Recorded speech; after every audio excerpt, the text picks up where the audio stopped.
That was written by three doctors who were not involved in my care, but they were fascinated by my recovery. That case report appears in the peer-reviewed medical journal, the Journal of Nervous and Mental Diseases, in September 2018. It was by Dr. Serbi Khanna, Dr. Lauren Moore, and Dr. Bruce Grayson.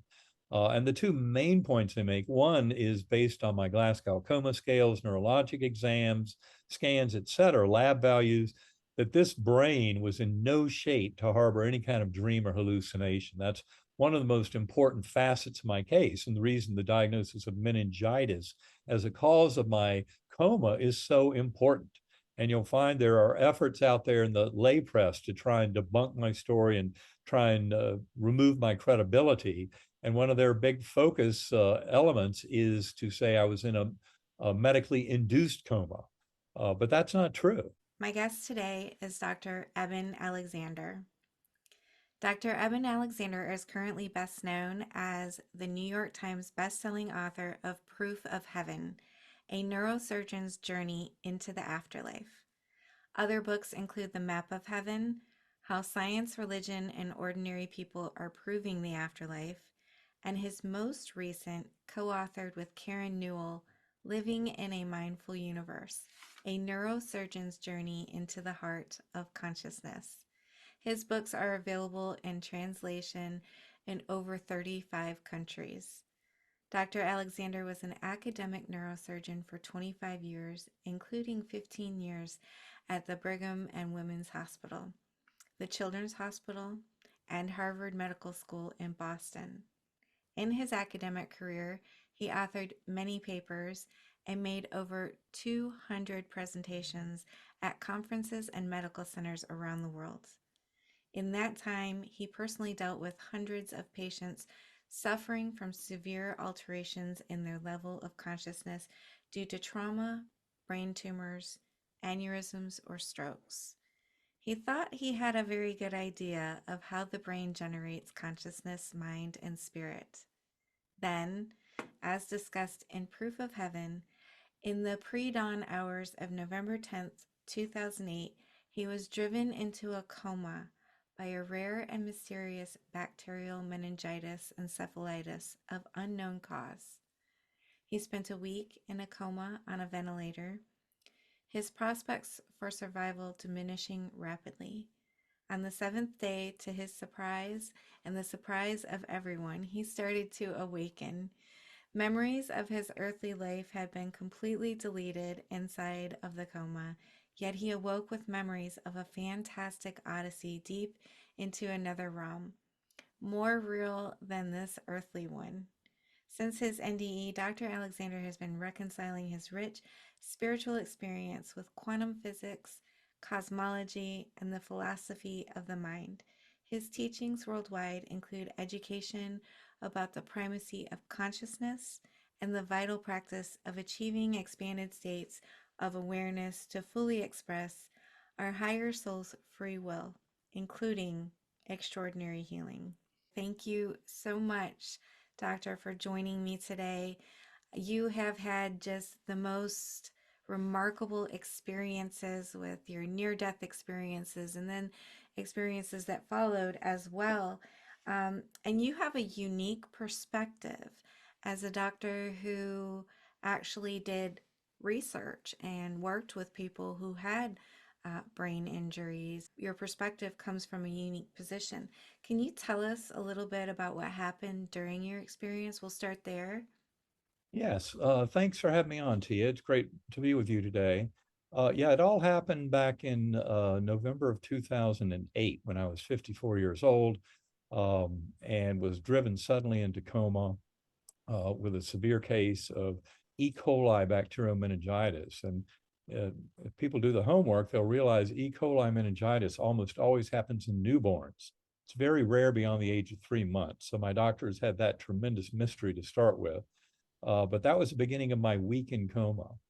And that week was very, very instructive. Most importantly, is because such a form of meningitis is a perfect model of human death because it selectively attacks and destroys the human part of the brain, the neocortex, the outer surface. That's the part that makes us human. every detail of conscious awareness depends on how our neocortex puts information together.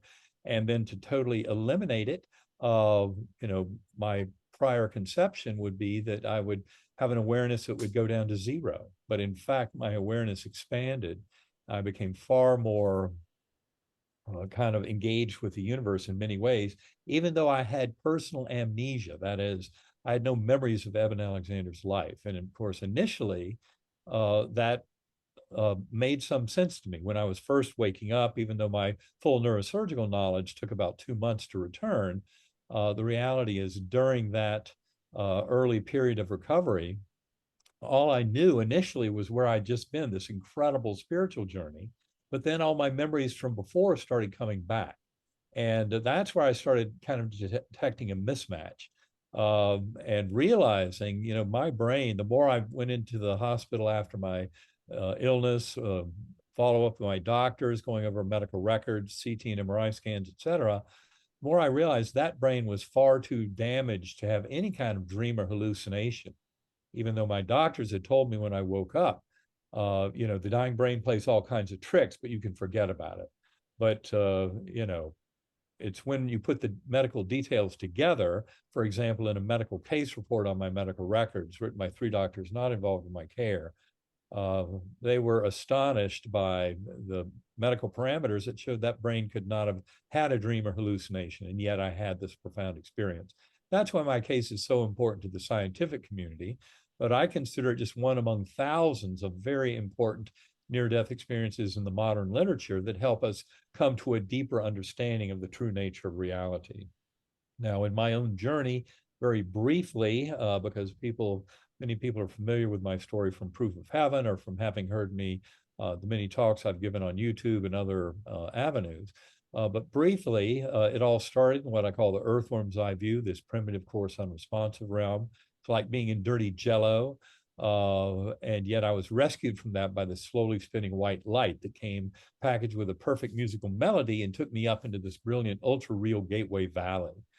That's where many of us would have life reviews, our life flashing before our eyes, those kinds of things. It's a world of ideals, basically kind of like Plato's world of ideals, but for the individual soul. So it's a world of perfection. And yet, when we relive the events of our lives, often they can look very far from perfect. That's why that beautiful presence of love, kindness, compassion that is such an absolute ingredient of that spiritual realm. Often our life review, if we were greedy or selfish or handed out pain or suffering to others, that life review doesn't look good at all in that kind of light of love. And in that beautiful valley, I was a speck of awareness on a butterfly wing, millions of other butterflies, looping and spiraling in vast formations. And the best part about it was all this that I was witnessing, this kind of magical world with thousands of beings dancing in the meadow down below, lots of joy and festivities being fueled, because up above were these swooping orbs of angelic choirs emanating chants, anthems, hymns that would thunder through my awareness.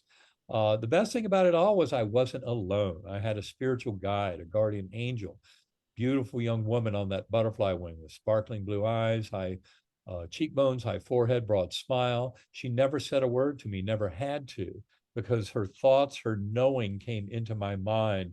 And it's a perfect mind meld. Telepathic communication is very common in that realm. And her message to me, I think, was the main message I was to bring back to this world. You are deeply loved and cherished forever. You have nothing to fear. You are richly cared for. And the way I put it in the book, Proof of Heaven, the other part of that statement was, you can do no wrong, which, of course, I wish I had explained much better in the book than I did, because some people take it the wrong way. They didn't realize by that point that I was completely gobsmacked by this incredible beauty and sense of love and kindness, compassion that is the ambience of that realm. So anyway, that was, to me, something that was very clear, that we have free will, but that gives us the opportunity to deviate away from that world of perfection, of love, kindness, compassion, and mercy, and we can be greedy and selfish and other things. That's what the free will allows. But when we do that, we have to face those things in our life review, because the life review is all about kind of sharing the dream of the one mind And the life review shows us that if you hurt someone else, you hurt yourself, because in the life review, you're on the receiving end of all that stuff you dished out during your lifetime. That's why the life review is so instructive and helpful at kind of altering our life course and helping us to learn these lessons of love, compassion, and kindness. It turns out that this was only a starting point of my journey, the Gateway Valley, as I said, and those beautiful angelic choirs provided yet another musical portal. I remember seeing all of four-dimensional space-time and the material world collapsing down, and then all of that much richer ordering of causal experiences, life reviews, et cetera, the deep time or meta time of that realm. And remember, in that world, you can experience birth, death, everything in between simultaneously.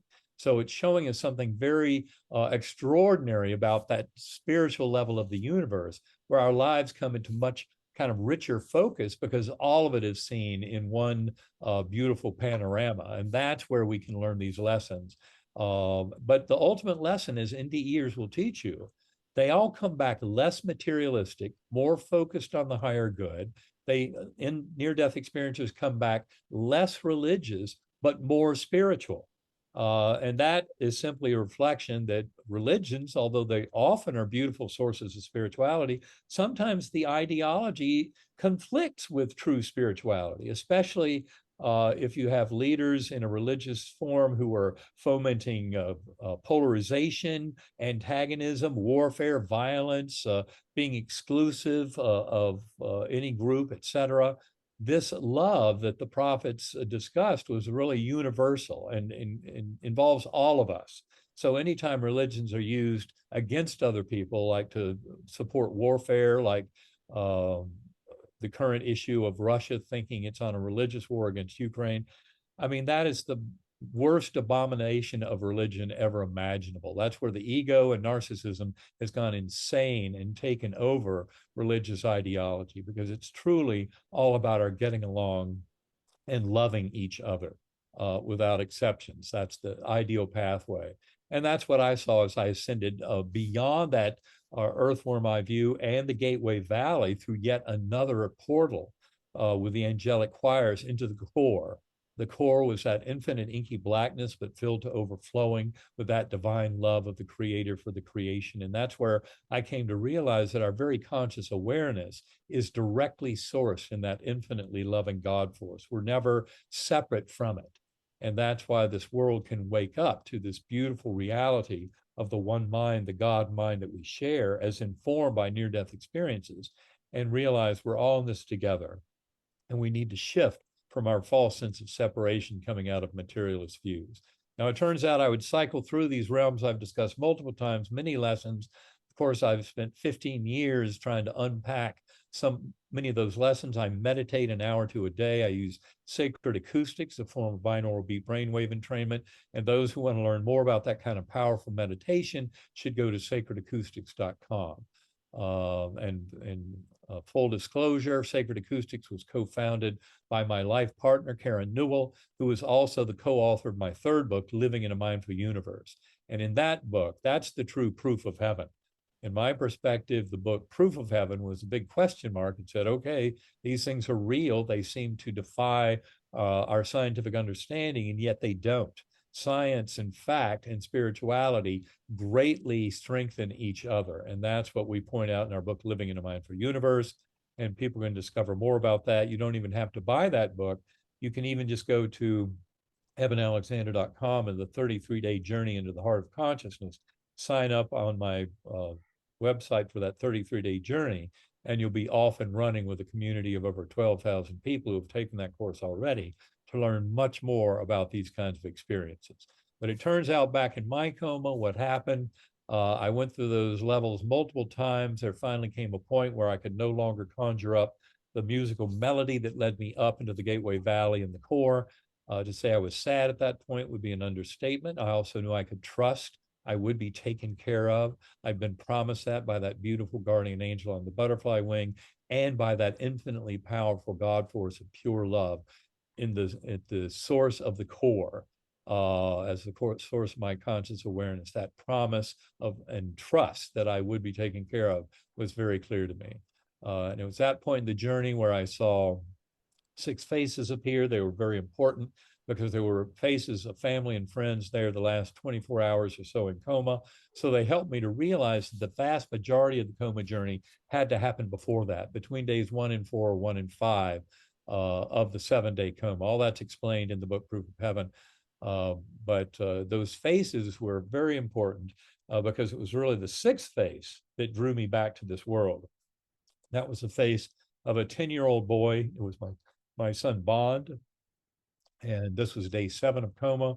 The doctors had held a family conference where they said I'd gone from a 10% chance of survival down to 2% with no chance of recovery. And that was, the best prospect. So they were saying, get off the ventilator and let's take him off the antibiotics and let nature take its course. They didn't see any real value in perpetuating those heroic measures. And it was after that that I started coming back to this world. And when I did, my brain was still very scrambled by the meningitis. And yet all I remembered was this beautiful, rich journey I'd just gone on. I still had amnesia for all the events of Eben Alexander's life, but those memories came back very rapidly over hours and days. Language came back, everything came back over about 2 months. And that's what left me with this gigantic question mark about how it all happened when my brain was so demonstrably offline. How in the world did that occur? And that's what has led me to this notion of the one mind. And that is something you will find is completely aligned with many other modern voices in the scientific world studying the brain mind connection and nature of consciousness. So it's all about waking this world up to a much deeper truth where we're all here with each other, and it's the binding force of love that ushers us together.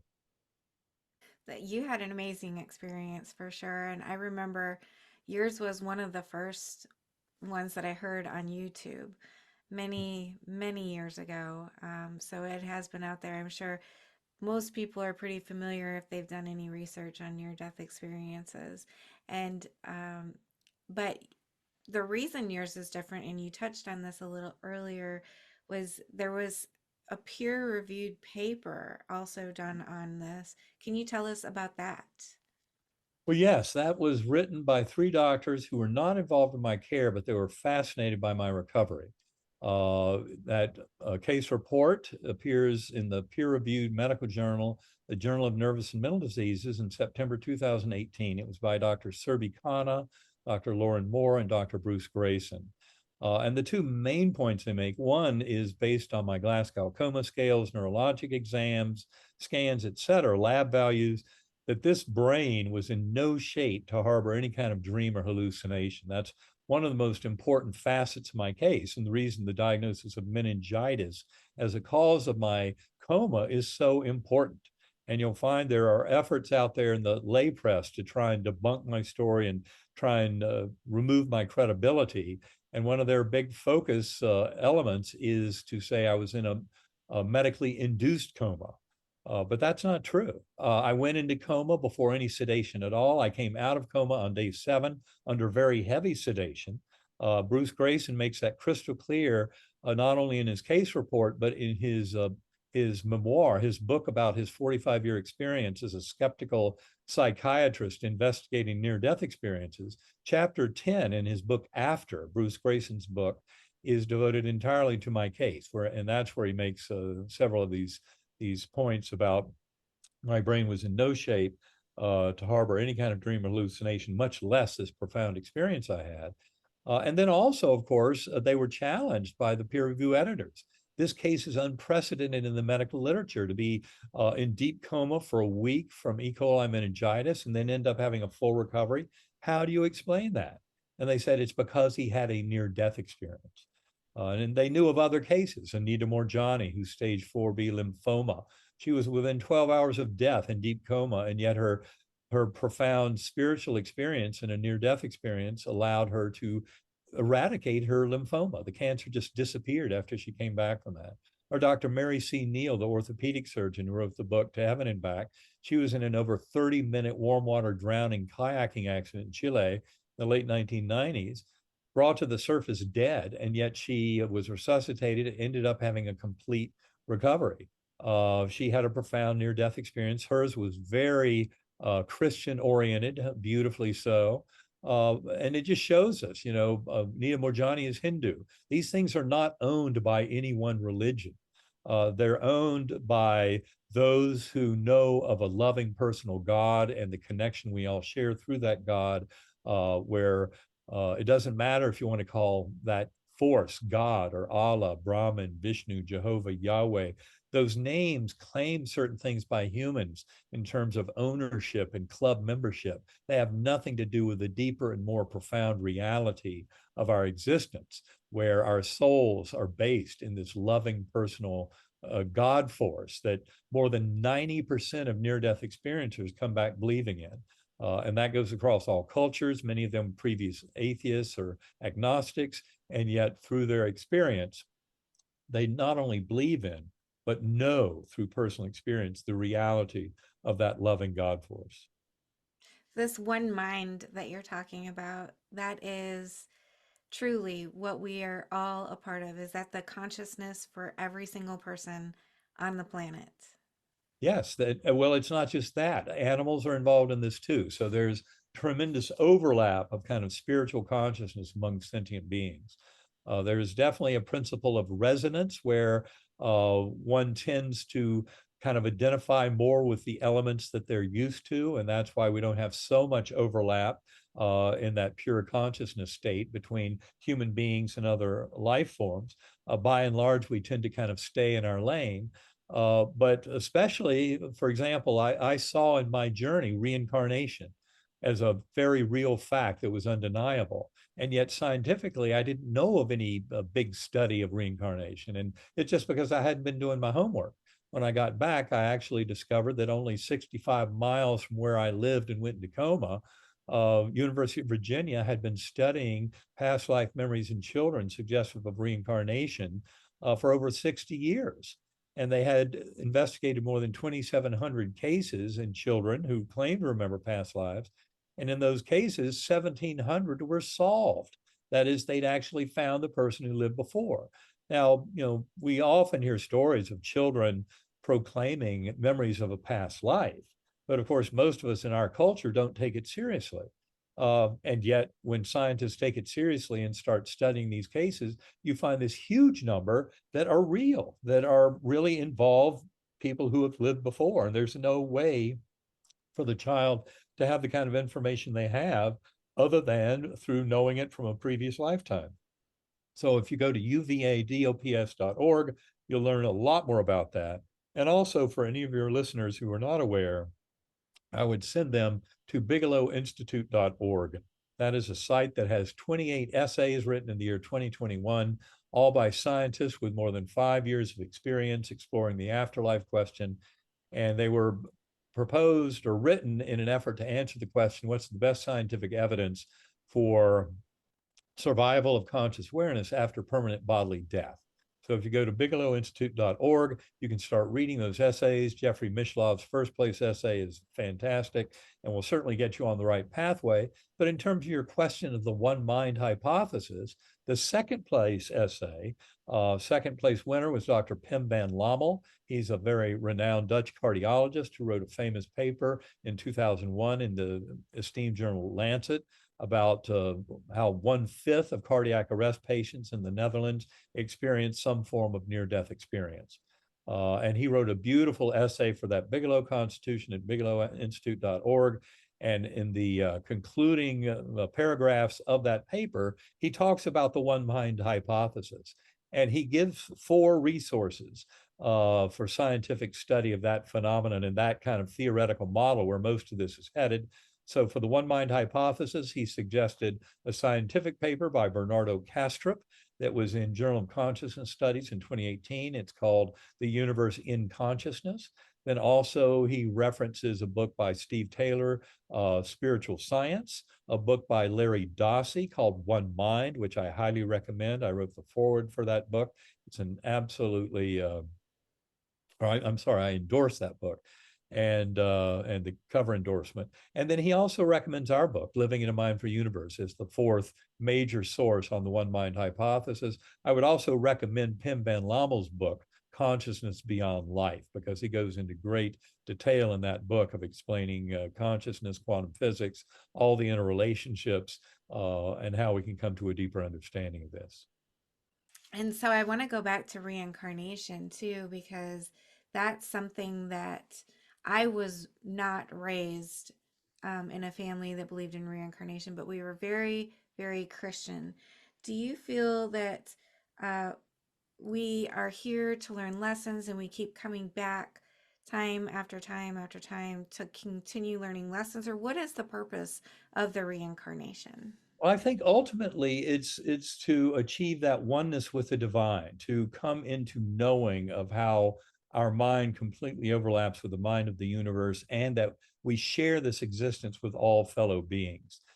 Now, reincarnation was something that was, certainly known to Jesus Christ. He talked about John the Baptist being a reincarnation of an earlier prophet, so that concept was perfectly acceptable.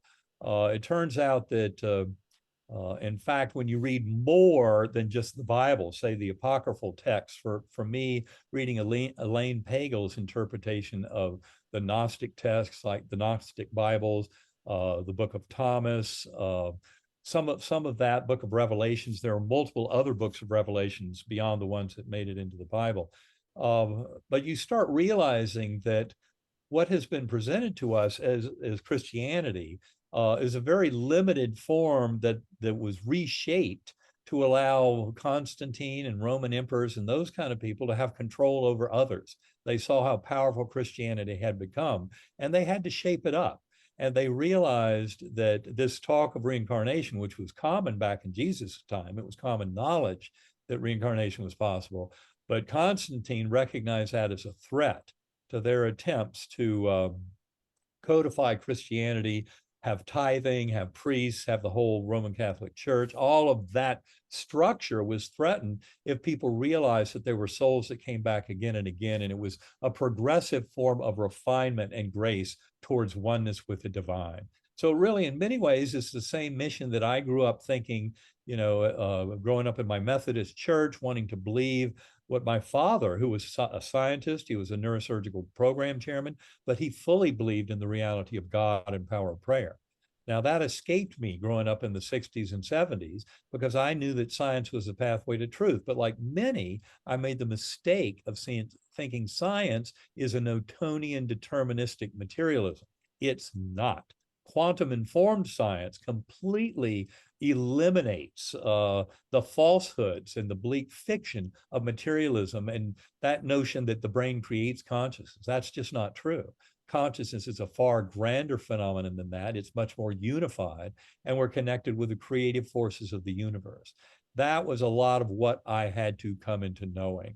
And the good news is my NDE showed that to me in very powerful form. But then my work with scientists around the world in the 15 years since then has greatly allowed a flourishing of these notions of the one mind and of that God force being at the source of our very conscious awareness, and an understanding that we are all truly in this together. So that false sense of separation from materialism is something to be rejected. And it means that we all truly share this beautiful heavenly experience together and can bring that heaven to earth by manifesting this love of the creator for the creation. And it's a complete shift in kind of worldview and in your approach to life, how you look at yourself and your relationship with the universe, but also see your relationship with other people. So this one mind hypothesis can be very powerful in terms of supporting our efforts of love, compassion, kindness, forgiveness, and mercy to dominate our lives and allow us to come into a richer knowing of our soul's journey over multiple incarnations. But it's always about growing towards that oneness with the divine and coming to know that God for us more fully.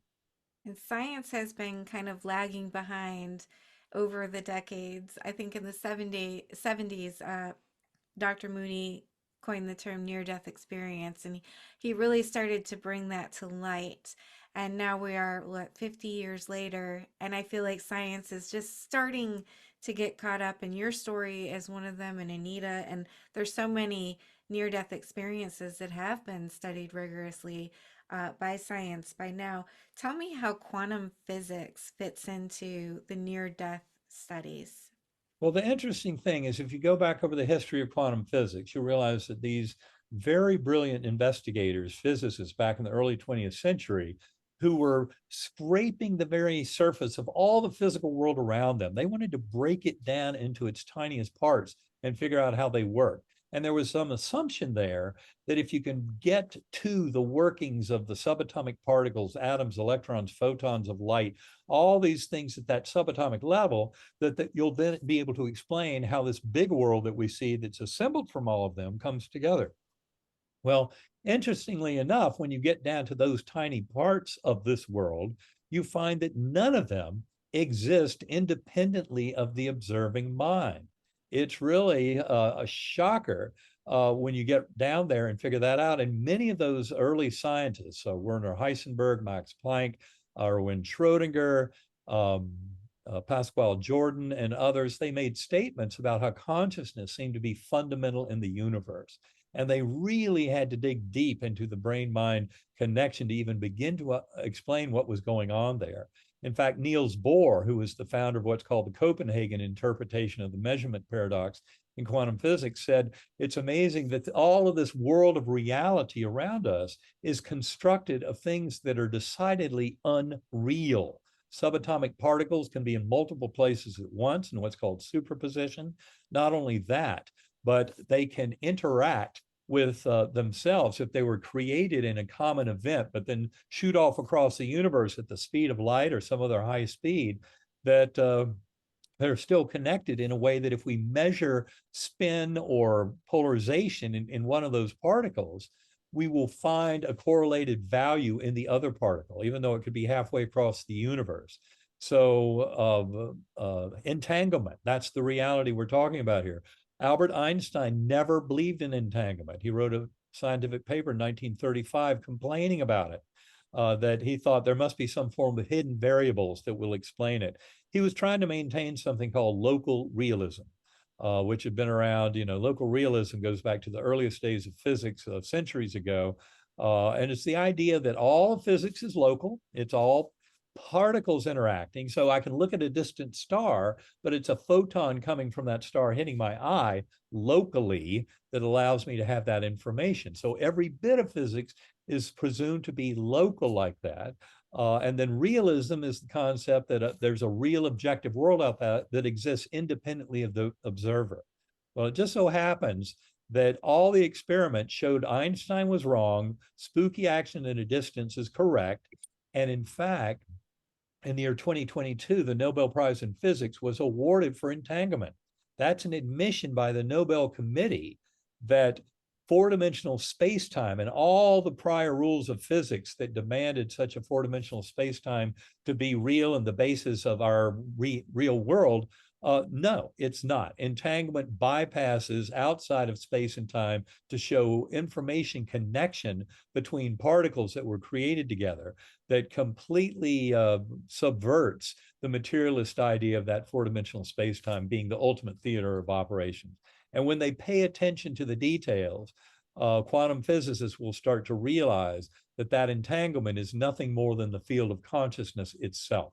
That has the ability to expand throughout time and space and incorporate every bit of this, and also to influence the outcome. That's why those outcomes of near-death experiences that can be so extraordinary in terms of healing can happen, because as we come into access with this larger world of who we are as greater souls and not just this little ego mind, this petty little separated ego mind, but that we're this connected God force throughout all that is, that's where we start to gain power to bring that love and kindness and compassion into this universe.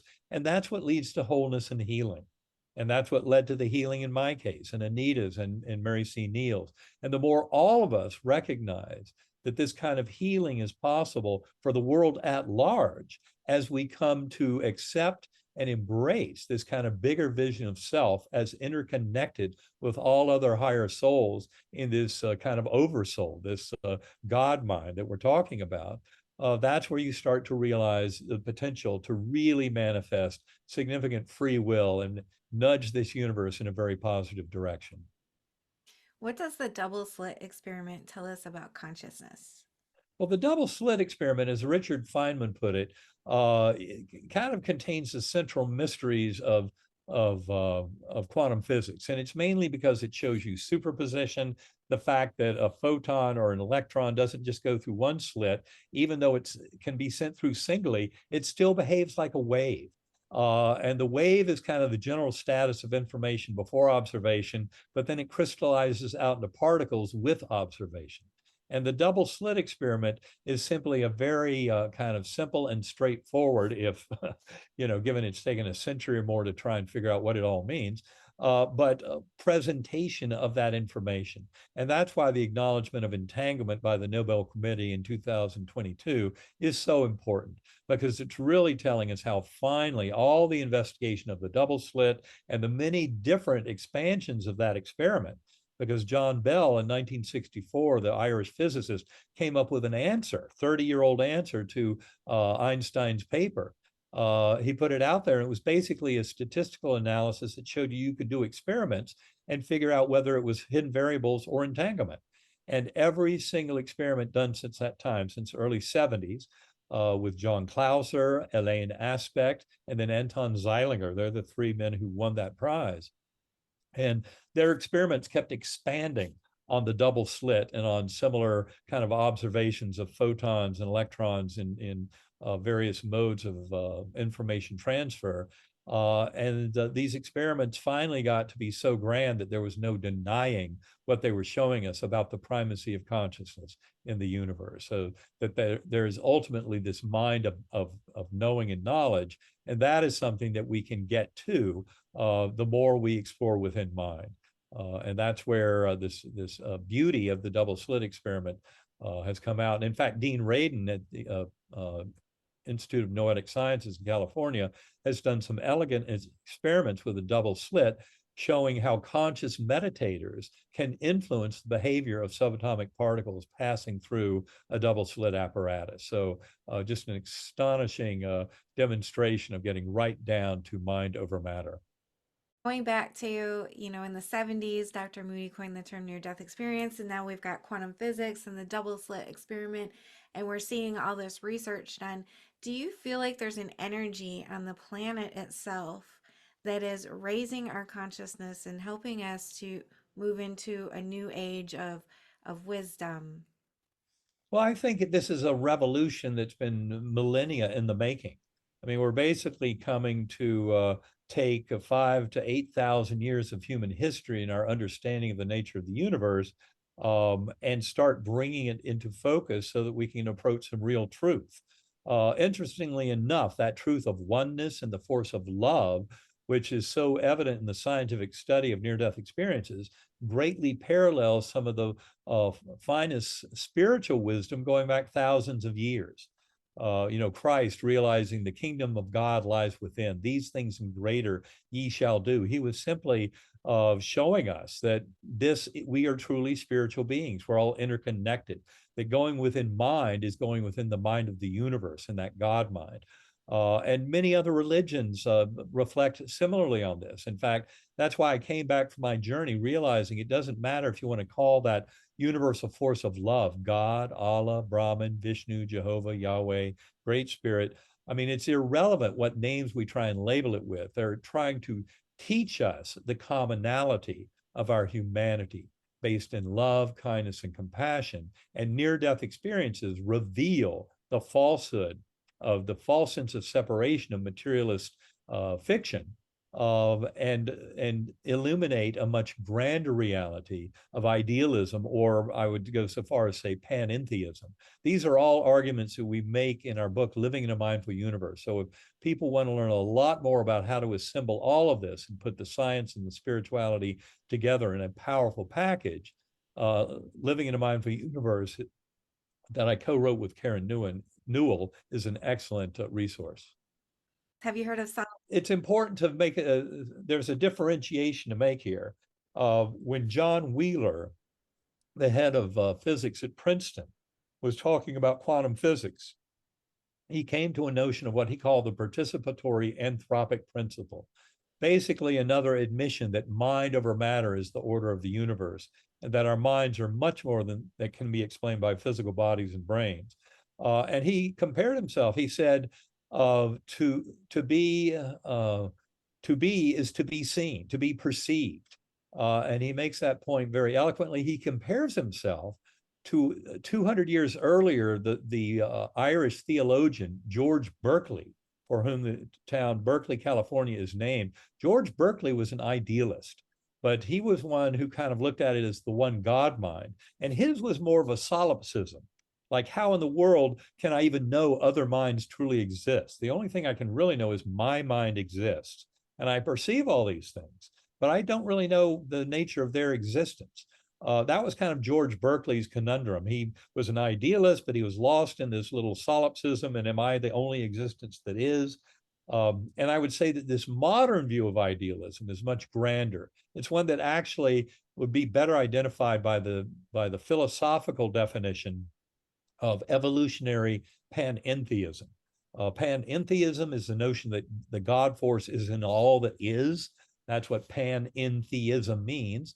Evolutionary means there's free will. Quantum indeterminacy is alive and well at the very heart of the free will of sentient beings. And that's why our emerging reality gets shifted over time because of the interaction of sentient beings who manifest free will. So that is more of seeing all of these minds as working together as one mind. I often say we're sharing the dream of the one mind. So we're not doubting the existence of the other minds. We're simply seeing them kind of like the facets on a diamond. Diamond is the one mind, but the facets, each facet is an individual sentient being and its perspective, its experience in trying to understand its relationship with the one mind.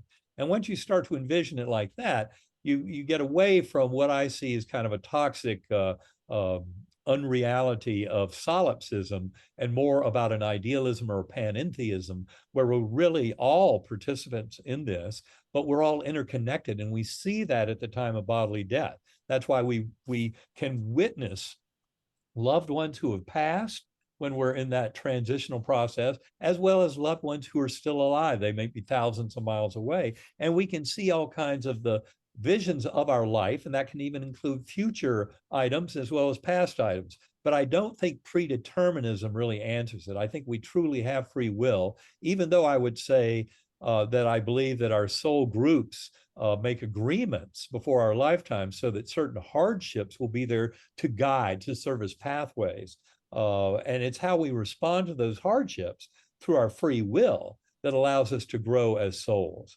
But for example, I would say my being given for adoption at age 11 days was part of the hardship of my life that was to help me learn some of these lessons. And when I look back on my near-death experience, on that guardian angel, on meeting my birth family a year before that experience, then all the way back those 54 years of growing up without that birth family, and then seeing the connection that that realization brought me, it shows me the hardships are gifts. Learn to embrace them. Learn to see how they are here to teach us. When I, post coma, thought back on some of my relationships with people who before I thought were my nemesis and enemy, they were in the way of something I wanted in life. I came to realize after my coma, we were near and dear soulmates. So one of the best lessons I received, one of the most valuable lessons, was that all the hardships and hurdles and apparent difficult people, et cetera, in many ways are there to help support our learning and our growth as souls. So embrace them, go with love in your heart, and bring love to this world. This is really our mission and goal as human beings, as sentient beings, and the maturation of humanity into a true wisdom is what I see coming from this. We've called ourselves Homo sapiens for a long time. Sapiens means wise. And yes, I see a little bit of wisdom when I look at the scientific advances in medicine, communication, transportation, and other fields over the last century or two. But I also see the dark underbelly of science. You know, how in World War I, the chemists committed their sins with high explosives and poisonous gases. In World War II, the physicists committed their sin of atomic weapons.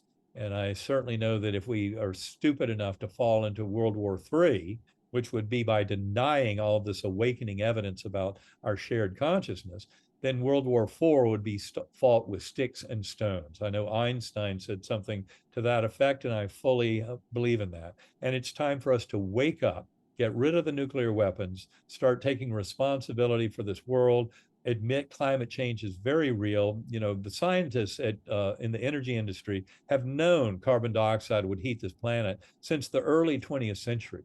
And yet there was so much profit involved, they didn't want to tell anybody. Well, the scientific community now is saying, look, every day, every month, every year, it gets much worse. So let's pay attention and stop our addiction to burning carbon-based fuels and go more for sustainable energy and quit ripping resources out of a finite planet, but just to do what is measurable and sustainable. You mentioned your guardian angel. Have you been able to maintain communication with any beings that you came or that you encountered over on the other side? Well, absolutely. And I explain a lot of that actually in that book, Living in a Mindful Universe, because I had a connection with my adoptive father. Now, if I had scripted all this, he would have been there front and center as my spiritual guide, and he wasn't. He was nowhere to be found. He had passed over 4 years before the experience. So to me, that was almost a deal maker. The more I read about NDEs after my experience, where was he? Why wasn't my adoptive father there? And in a meditation 2.5 years post coma, I encountered his soul in a very profound fashion. And I won't share that whole story, but people who are interested, you'll find it at the heart of Living in a Mindful Universe. But it was crystal clear to me in a communication from him that the pathway I was on about the fundamental nature of consciousness, about meditation and exploring consciousness, especially through differential frequency brainwave entrainment like sacred acoustics, that every bit of that was right on target. And he gave that message to me in a very profound and humorous and interesting way. I won't share any more right now, but yes, Living in a Mindful Universe discusses all that. And I've kept up with that beautiful guardian angel. I first got the picture of her 4 months post coma. That's what brought into stark reality the nature of my experience and how it was seemed way too real to be real because it really occurred. And that was a beautiful blessing indeed. But yes, I've used meditation with sacred acoustics to keep in regular kind of communication with those various denizens of that spiritual realm that I've encountered through my NDE and then through earlier meditative experiences. Now, they're not always there at my beck and whim, which shows me that there are other things that they're involved in. But when it's a really important question, often they come to help me figure it out in deep meditation. And how has your life changed as a result of your near death experience? Well, I'd say everything's changed. Once you come back to this world as an NDEer and you realize that there's nothing to fear about death, it allows you to really live fearlessly. And that is a very kind of important part of this. I'm not afraid of death. I do feel that there's more I have to do in this body in this lifetime. But when the time comes for me to pass to the next realm, I'll realize it's a tremendous adventure. It's a transformation for not only for me but for everyone involved. All my family and loved ones and people who are paying attention to me. I'm sure that my transition from this world will similarly be very informative about the nature of this grander sense of our higher souls and our purpose for existence. I know we're running out of time, but I want to thank you again for being my guest and ask you if you have any last words of wisdom for my viewers. I think the last thing I would say is no soul left behind. And never fall for that trap of believing that the voice in your head is your consciousness. The voice in your head is little more than a parlor trick. Your consciousness is the awareness of that. And that's what you can develop to a much richer form through progressive daily or regular form of meditation. No soul left behind. We're all involved in this beautiful revolution of the awakening of humanity. And I'd like to welcome all of you to keep in touch with me through ebenalexander.com, with the meditation, sacredacoustics.com. Also, check out innersanctumcenter.com, INNER sanctumcenter.com. And there's a mental health practitioner course there that we did with Dr. Anna Newsom. There's also a series of 2 years worth of every 2 week uh, podcasts we did interviewing thought leaders around the world on consciousness studies and other experiencers, as well as an ongoing monthly webinar. All that is there at innersanctumcenter.com. I would encourage people to engage with us, keep in touch with us. This is a tremendous revolution in human understanding. Absolutely. And I'll link all of those resources down below. So anyone that's watching that's interested and uh, finding those resources, I'll make them easily accessible. Thank you so much, Dr. Alexander. You're a blessing to this world, and your story is priceless. I appreciate every bit of your time. Thank you. Thank you, Tia. It's so good talking with you today, and hopefully we'll talk again sometime. Yes, hopefully. Thank you for being here. I just want to tell you how much I appreciate you being here and supporting my channel. If you haven't already subscribed, please consider subscribing if you enjoy near-death experiences and other spiritually transformative stories. It helps the algorithm know that this information is useful and push it out to more people, and that's the goal, to get as many people to know that we are eternal spiritual beings and that we never die. Our bodies might die, but our essence will never die. And I want people to live with less fear. Let's all spread the word. Like, comment, subscribe, share, hit that little notification bell so you get all the notifications when my videos post. Thank you for all of your support. I'm sending love to you.